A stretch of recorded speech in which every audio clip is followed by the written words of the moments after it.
आपल्या आयुष्यात खूप लोक येतात. काही लोक चांगल्या गोष्टी शिकवून जातात, तर काही लोक वाईट. तुमच्याही आयुष्यात असे काही लोक येऊन गेले असतील.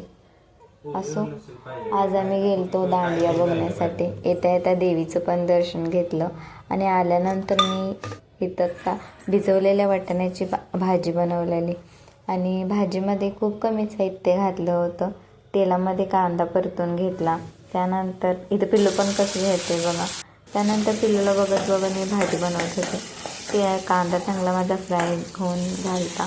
त्यानंतर मी त्यामध्ये टोमॅटो घातले. टोमॅटो चांगलं फ्राय झाल्यानंतर त्यामध्ये हळद, आपल्याला गरम मसाला आणि आपलं घरगुती लाल तिखट असतं ते घालायचं.